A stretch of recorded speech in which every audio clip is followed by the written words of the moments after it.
Bienvenidos, bienvenidas. Seguimos hoy con el tema de la Biblia. Yo me imagino que usted ha tomado más interés en leer la Biblia en estos días, ¿verdad? Porque es muy importante saber todo lo que significa la palabra de Dios para cada uno de nosotros. Y hoy vamos a tener otro subtema relacionado a las Sagradas Escrituras, y es el tema sola escritura. Dice sola palabra, pero es sola escritura. Ese es el tema correcto, sola escritura. Y por supuesto se refiere a la Biblia. Y ya va usted a saber por qué se llama sola escritura. Es muy importante entender esto. Y vamos a estar basados en 2 Timoteo 3:15 al 17, un pasaje bastante conocido. Así que póngase de pie, por favor, y busca ahí en su Biblia.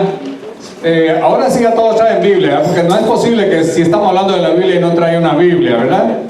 Sería mucho, sería demasiado, ¿verdad? Que estamos hablando de la Biblia y no traemos una Biblia. Le animo, le exhorto en el nombre del Señor a que tenga una Biblia, porque es la palabra de Dios, como ya se ha dicho.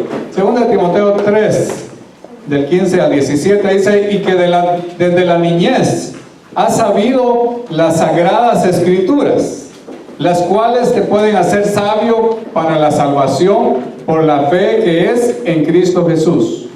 Toda la Escritura es inspirada por Dios y es útil para enseñar, para redarguir, para corregir, para instruir en justicia, a fin de que el hombre de Dios sea perfecto, enteramente preparado para toda buena obra.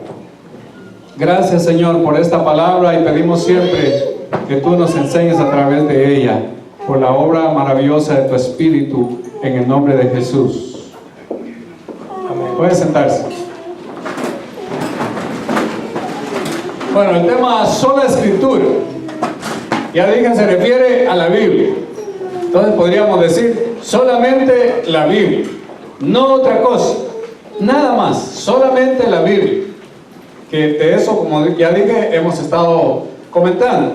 Pero dice que la sola escritura, oiga bien, es la manera de evitar que la opinión personal y subjetiva tenga prioridad sobre la enseñanza de la Biblia. La esencia de la sola escritura es basar la vida cristiana solamente en la palabra de Dios, y en nada, ni en nadie, ni en ninguna otra cosa. Y es también para rechazar cualquier tradición o enseñanza que no esté de acuerdo con la palabra de Dios. La iglesia, cualquier iglesia que sea, también puede ir creando tradiciones que a veces también se convierten en leyes. Las tradiciones o costumbres se convierten en leyes, y que pueden llegar a sobreponerse aún a la Santa Biblia. Como ejemplo de ello, desde la antigüedad tenemos esto que ellos decían: amarás a tu amigo y aborrecerás a tu enemigo. Eso estaba en una tradición judía en el tiempo de Jesús, y Jesús se los vino a corregir, y él les dijo: no, también tienen que amar a sus enemigos. Por otro lado, ellos decían, cuando su padre tenía una necesidad, quizás su padre ya anciano tenía una necesidad, ellos tenían dinero para ayudar a su padre, pero como eran tacaños y no querían ayudar, entonces decían: lo siento mucho, esto es corbán, que quería decir, esto está dedicado a Dios, ya se lo prometí a Dios, así que perdón, tienes que seguir con tu problema porque no te puedo ayudar. Esa era una tradición de los hombres. ¿Dónde la habían basado? Vaya usted a saber. También se ha convertido en una tradición reconocer a otras deidades y orar a ellas cuando no son ni el Padre, ni el Hijo, ni el Espíritu Santo. Eso es un tema muy amplio. También están las nuevas leyes que buscan la santidad en la apariencia, usando o dejando de usar ciertas prendas o cosas. Y por otro lado, muchas de esas tradiciones, oiga bien, se basan en la Biblia, pero haciendo una mala interpretación bíblica. Y por cierto que son miles y miles y miles en la iglesia, alrededor del mundo. O sea, a veces pesa más todo eso que la misma palabra de Dios. Ahora, el texto que tenemos hoy es uno de los textos más importantes para hablar de la inspiración bíblica, o la palabra de Dios, que es palabra de Dios, que es palabra inspirada y que no es palabra, cualquier palabra, sino es la palabra de Dios. Amén. Bueno, ese texto creo que usted se lo sabe de memoria, ¿verdad? Usted sin duda ha leído varias veces, dice, y que desde la niñez has sabido las sagradas escrituras, las cuales te pueden hacer sabio para la salvación, y que toda escritura es inspirada por Dios. Los hombres alegan que es palabra de hombre. Claro, tiene que ser en palabra de hombre, porque si no, no la entenderíamos. Si fuera en palabra de los ángeles, ¿verdad? No la entenderíamos. Está dicho en el idioma de los hombres, pero es palabra de Dios motivada por el Espíritu Santo, dirigida por el Espíritu.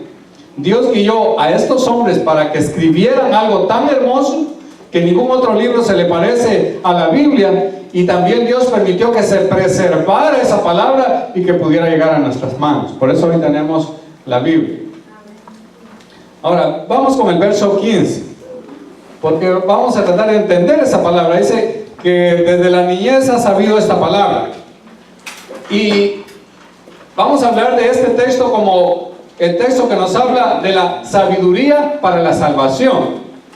De la palabra viene la sabiduría para ser salvo. ¿Amén? Amén. Muy bien, sí, es que de ahí viene la enseñanza que es para obtener la vida eterna. Ahora, desde la infancia se le dice a él, desde la niñez, tú has sabido. Desde esa edad él fue instruido en el ABC de la palabra de Dios, que era la ley y los profetas, todos los escritos del Antiguo Testamento. Él los había escuchado desde que era muy pequeño. ¿Quién le enseñó? ¿Ustedes se recuerdan? ¿Quién enseñó a Timoteo? Ajá, su abuelita y también su mamá, Loida y Eunice. Ellas le enseñaron. Para ellos, para los judíos, era un gran privilegio ser instruido en la ley. Era una persona que se instruía en la ley, era intelectual, pero también una persona temerosa de Dios. O sea, era todo. Y eso no ha cambiado. Pero ¿qué padre está diciendo? Bueno, estos mis hijos de pequeños, ellos sí que van a estar versados o basados en la palabra de Dios. ¿Quién está ocupando tiempo para eso? Bueno, hay algunos que lo están haciendo, y gloria a Dios por ellos. Así que él fue instruido ahí por estas mujeres. Y sabe que él ni siquiera era puro judío, él era medio judío, porque su mamá era judía, pero su papá era griego, lo cual significa que él era medio judío y medio gentil. En otras palabras, podías llamarse un samaritano. Y un samaritano era una persona que no era bien vista por los judíos. O sea, era como de menor calidad porque no era pura raza. Y entonces, ¿cómo confiarle un ministerio dentro del pueblo judío, que la iglesia se movía dentro de ese pueblo? ¿Cómo confiarle un ministerio a esta persona mixta en su raza? No, los judíos no iban a confiar en él. Por lo tanto, Timoteo tiene dos ventajas. Número uno, conoce las escrituras, no a medias, las conoce bien. Y también Pablo se mete a la tradición judía y los circuncida porque los judíos estaban circuncidados, para que fueran bien aceptados. O sea, juegan ahí con eso en tal de que él tenga un buen ministerio, pero lo más importante era que él conocía esta palabra. Ahora, dicen que era más fácil que a Timoteo se le olvidara su nombre que la palabra de Dios. O sea, la tenía tan bien puesta en su cabeza que no se le iba a olvidar así de fácil. Es como cuando usted se aprende un verso de la Biblia y lo dice con qué facilidad. Lo dice con seguridad, lo dice con alegría. Cuando se aprende un verso de la Biblia. ¿Cuántos saben versos de la Biblia? Amén. Sí, es muy importante. Y él se sabía la palabra, no un verso, él sabía muchísimo. Ahora, el currículo, o sea, el programa en el cual él fue enseñado, fue, como ya dijimos, el Antiguo Testamento. No había otros libros de texto para enseñar acerca de Dios. Era la palabra del Antiguo Testamento que era suficiente. ¿Usted se recuerda que Jesús elogió el Antiguo Testamento? Con lo cual quiere decir que Jesús autenticó el Antiguo Testamento. Con lo cual significa que Jesús está claro que el Antiguo Testamento estaba hablando acerca de Él. Lo que significa que el Antiguo Testamento era la palabra de Dios suficiente para que ese pueblo llegara a conocer a Dios y a tener temor de Él.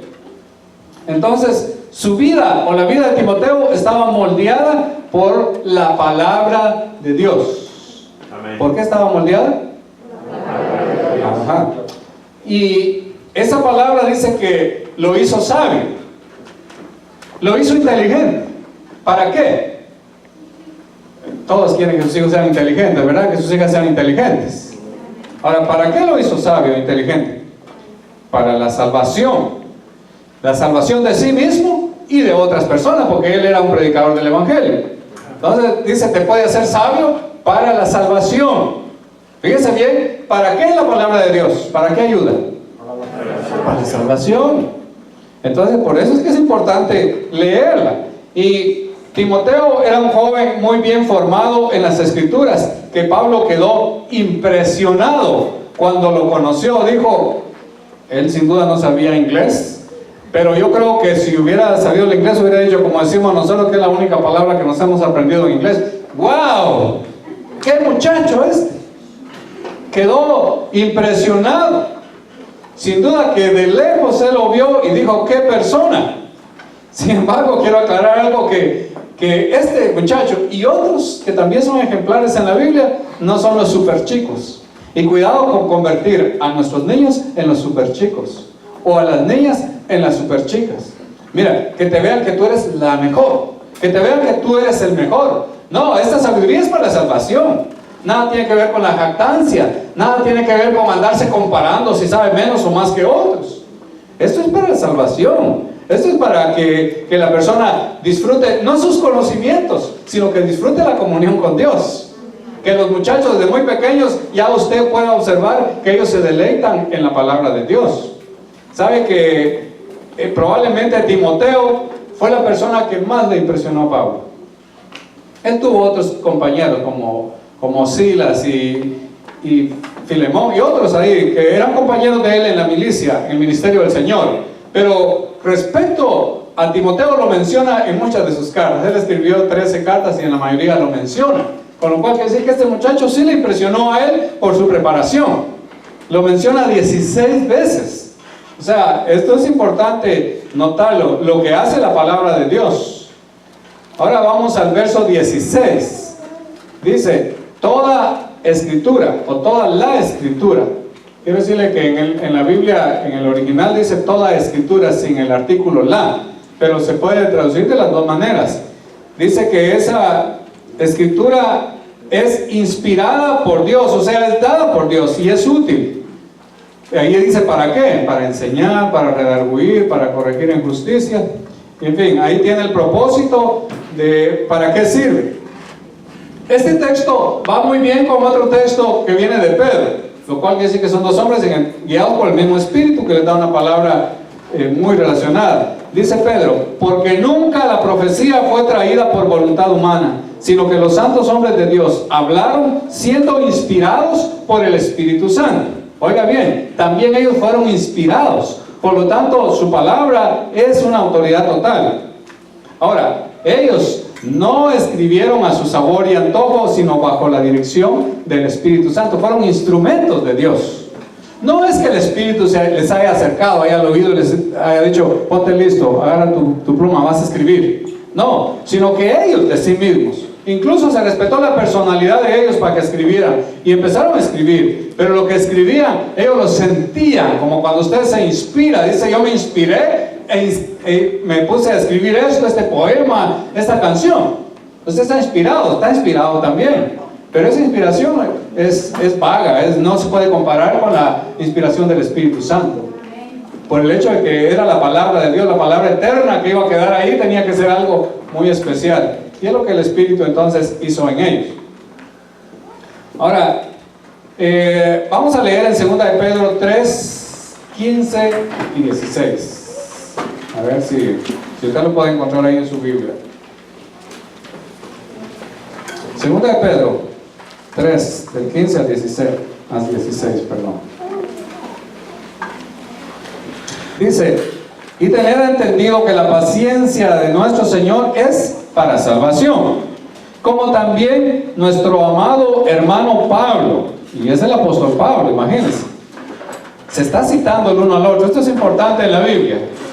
También nuestro amado hermano Pablo, según la sabiduría que le ha sido dada, os ha escrito, dice, casi en todas sus epístolas, hablando en ellas de estas cosas, entre las cuales hay algunas difíciles de entender, las cuales los indoctos e inconstantes tuercen, como también las otras escrituras para su propia perdición. ¿Qué está diciendo? Está hablando que Pedro también escribió, pero esto significa que él está pensando que ya la palabra que está dicha por Pablo, como la de Pedro y la de Juan, son palabras inspiradas, o sea, la misma palabra de Dios.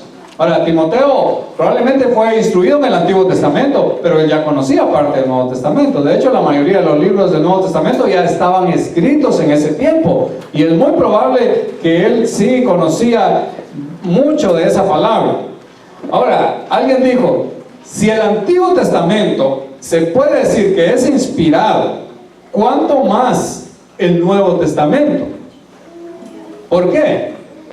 Porque el Nuevo Testamento habla del cumplimiento de lo que decía el Antiguo Testamento. O sea, es la mejor manera de entender la Biblia. Usted puede leer el Antiguo Testamento y le van a quedar muchas dudas, porque hay cosas difíciles de entender, como dice Pedro. Pero cuando lee el Nuevo le dice, y esto que dijo el profeta Isaías tuvo su cumplimiento acá. Por ejemplo, en Lucas capítulo 4, donde Jesús mismo dijo, aquí se cumple la palabra de Isaías. Eso es el complemento de los dos testamentos. Esa es la palabra que se está confirmando ella misma.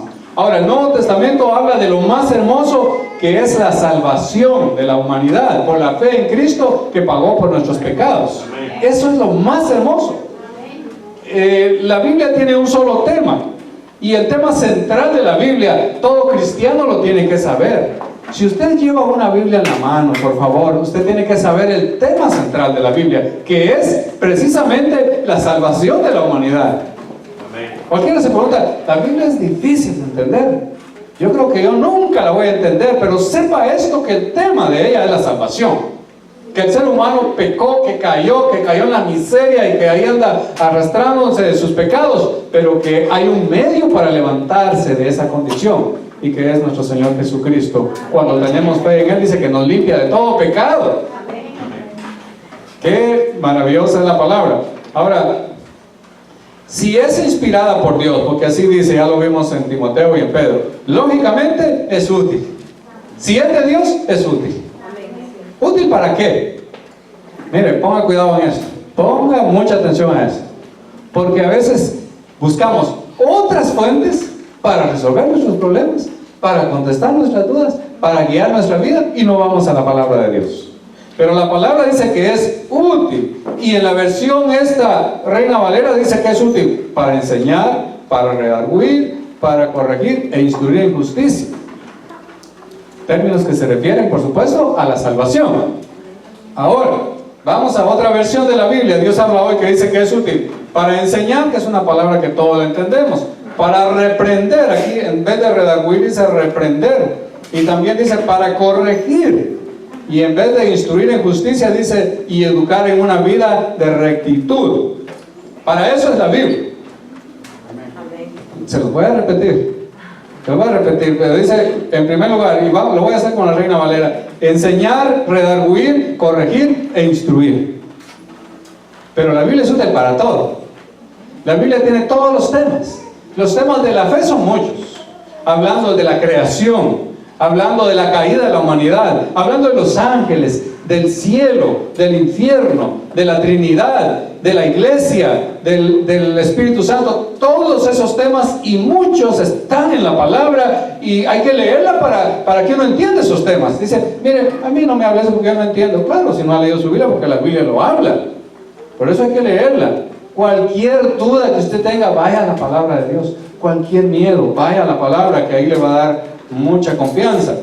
Entonces la Biblia es útil para levantar a los que sienten que ya no hay esperanza para ellos. Hay mucha gente que siente que ya no hay esperanza para ellos. Para mí ya no hay esperanza. Yo creo que mi vida ya se acabó. Creo que caí toqué fondo. Ya no me voy a levantar de acá. Hay esperanza.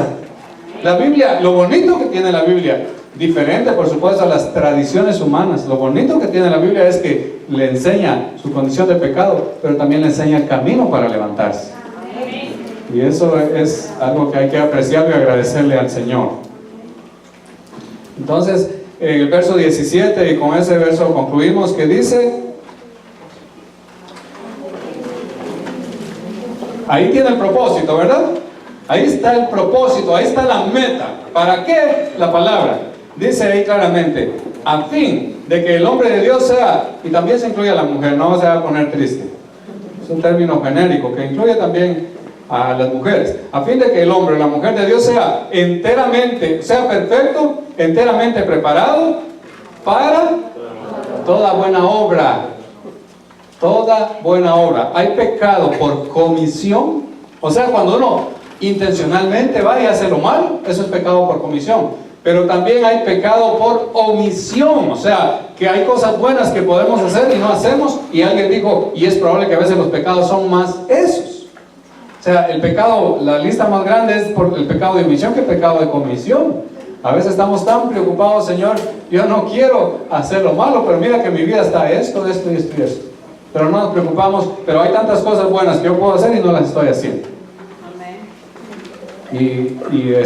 Son cosas que honran a Dios y que sirven de bendición a los demás. Entonces la meta es perfección, es estar enteramente preparado. Dios quiere perfección. ¿Usted cree que en algún momento vamos a llegar a ser perfectos en esta vida? No. Pero la Biblia dice, pero seremos tal y como Él es cuando le veamos. Eso sí dice la Biblia. Pero por supuesto que hoy somos mejor que ayer y mañana seremos mejor que hoy. Y no como el cangrejo, ¿verdad? Para atrás. No damos un paso para adelante y dos para atrás. Aunque en algunos casos parece que eso está sucediendo. Y a todos nos ha pasado que alguna vez decimos, no sé, pero no avanzo. ¿Qué está pasando con mi vida? Algo está pasando, hay que buscar la razón, pero algo está pasando. Entonces, quiero concluir con estas cosas. En primer lugar, ¿en qué se basó la instrucción que recibió el niño Timoteo? ¿En qué se basó? En la Escritura, no se le olvide. Le enseñaron la Escritura. Ahora, ¿qué produjo en él? Fe para salvación. La palabra produce fe. En tercer lugar, ¿para qué lo preparó?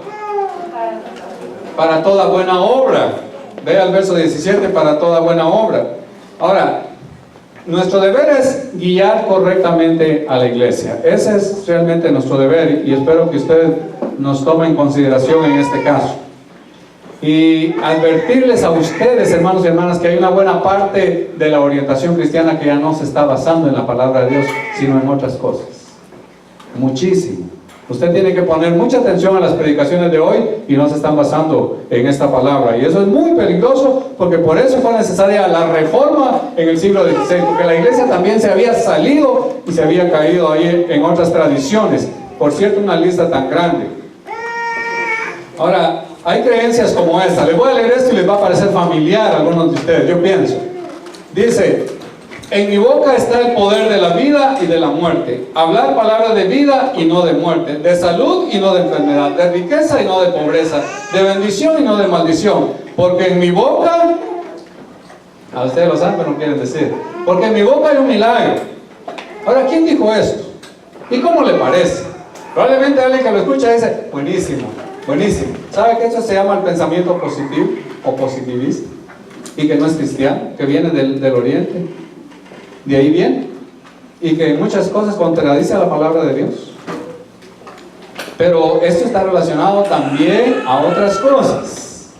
Esto se llama, ellos también le llaman confesión positiva. Dice, confiesa positivamente, y hasta se basan en un texto. Dicen, es que la Biblia dice que lo que tú dices con tu boca, eso se hace realidad. Sí, pero hay que estudiar ese texto para entender que hay muchas condiciones para que yo hable. No le puedo decir a cualquier persona, diga esas palabras y va a pasar un milagro, porque ¿en qué condición está la persona delante de Dios? No es solamente tener mente positiva, por favor, no es eso. Entonces, porque en ese caso ya no es por fe, sino es por oír los dichos comunes de hombres que algo se les ha ocurrido, y como la gente está ansiosa de escuchar algo, y más cuando tiene problemas, pum, le caen con algo que le gusta oír y lo convencen y ahí se va. Y sin embargo, la misma gente que está diciendo esas palabras son personas que casi no están predicando la integridad del Evangelio. Y una de las cosas principales es que ellos muchas veces no hablan del pecado. Esos textos los tienen tachados en su Biblia. No quieren hablar del pecado. No quieren hablar cosas que parecen feas al oído de la congregación. Entonces prometen un reino sin sacrificio, un reino sin cruz. Eso es prácticamente quitarle la esencia al Evangelio. Pero hay mucha gente que está enseñando eso. También la frase que dice, yo declaro. Usted no declare nada. Usted tiene que pedir a Dios, tiene que rogar a Dios. Porque declarar es dar una orden a Dios. Y nadie está autorizado para dar una orden a Dios. Así que ese pensamiento, yo declaro, está fuera de la Biblia. También yo decreto, eso está peor todavía. Y peor aún cuando le dice pacta con Dios. El ser humano nunca ha pactado con Dios. Dios ha pactado con el hombre. Y los pactos bíblicos ya están establecidos, empezando con el pacto adámico y siguiendo por el de Noé y los demás. Entonces, el ser humano no se le tiene que ocurrir que él va a mover el cielo haciendo un pacto con Dios. Al contrario, lo que Dios pide es que se humille la persona delante de Dios. Y también hay otra cosa, y se me ha preguntado varias veces, y lo he estado escuchando, y cada vez como que se está volviendo más como los sueños y las profecías. Quiero decirle que la misma palabra, aún en el Nuevo Testamento, dice claramente que cesarán estas cosas y cesarán las profecías, incluyendo las profecías. Porque estas cosas, como dijimos al inicio, se prestan a la interpretación subjetiva que le da el ser humano, o sea, a su manera, se prestan para eso. Entonces yo quiero decirles que mucha de esa falsa profecía que ustedes están escuchando ahora no es más que un arma del enemigo para desviar la atención de la gente de lo que en realidad es la palabra de Dios. En cuanto a los sueños, es muy bonito leer los sueños en la Biblia. Usted puede leer varios textos de la Biblia que hablan acerca de los sueños. Pero por favor, eso no es para ahora. Ni siquiera está incluido en la lista de los dones del Espíritu, ni menos la interpretación de sueños. Eso era una cosa que se dio en su momento para el plan de la salvación que Dios tenía hasta que se cerró el canon bíblico. De ahí en adelante esas cosas no tienen nada que ver dentro de lo que es el plan de Dios. Así que le quiero advertir de esto, porque, por ejemplo, si hablamos de esto, dicen que se prestan para manipulaciones, que la psicología entiende que cualquiera puede soñar por diferentes razones. Hay sueños que nos gustan, hay sueños que no nos gustan, hay sueños porque comimos mucho, hay sueños porque no comimos, hay sueños porque nos asustamos durante el día, hay sueños porque está bien enamorado o enamorada de una persona y lo sueña y dice te soñé, y si no le invitan a que le sueñe. Hay sueños por todo, hay sueños, incluso dicen que la mayoría de sueños se le olvidan a uno. Eso dice la psicología, la mayoría de cosas que uno sueña se le olvidan. Soñé, pero no me recuerdo qué. Hay que traer a un Daniel, ¿verdad?, para que le recuerde el sueño y su interpretación también. Pero eso no va, o sea, para eso está sagrado el canon bíblico, con los 66 libros. Y la Biblia dice que le ponga o le quite. Entonces, esta palabra es suficiente, por eso dice sola escritura. Quiero aclararle que la iglesia presbiteriana cree en la palabra de Dios 100%. Y eso de sola escritura viene también con otras palabras, que en aquel tiempo la gente se había perdido de tal manera que hubo necesidad de traerlos al camino. Una cosa era sola escritura, la otra era sola fe, salvación solamente por fe. La otra era sola gracia, salvación por gracia, regalado no te cuesta nada. La otra era solo Cristo, Él es el mediador, no hay nadie más. Y la última, solo a Dios la gloria, nadie se puede atribuir gloria. Toda la honra y la gloria son para el Señor. Así que lo siento mucho, pero como me lo han preguntado, entonces yo creía que era mejor decírselo a toda la congregación. Además, la Biblia dice que hay que probar los espíritus, porque hay diferentes espíritus. Incluso hay espíritus que parecen que son de Dios, y uno dice, esto es de Dios. ¿Quién va a rechazar? Esto es de Dios. No, probablemente es de Satanás. En la Biblia hay casos así, gente que parecía que estaba hablando en nombre de Dios, estaba hablando en nombre de Satanás. Satanás lo estaba manipulando. Pero eso también hay que tener cuidado con esas cosas. Realmente la palabra es suficiente. La Biblia es la que produce fe. En ella tenemos que basarnos. Hay que leer más la Biblia, no se deje llevar por otras cosas. Lea más la Biblia, encuentre respuestas y soluciones a todo en la palabra de Dios, porque ella es suficiente. Y no hay que avergonzarse de la palabra, hay que ir con la palabra en alto. Hay un texto del labio de Pablo que dice, porque no me avergüenzo del evangelio, pero ese evangelio es la palabra, porque es poder de Dios para salvación a todo aquel que cree, al judío y también al griego y al gentil y a todos los demás. Esa es la palabra del Señor. Entonces la iglesia cree en la palabra de Dios, no en otras cosas. Que le quede claro, la iglesia presbiteriana cree en la palabra, se basa en la palabra. Y usted, si es un buen seguidor de esa doctrina, métase más en la palabra de Dios y no se deje llevar por otras cosas.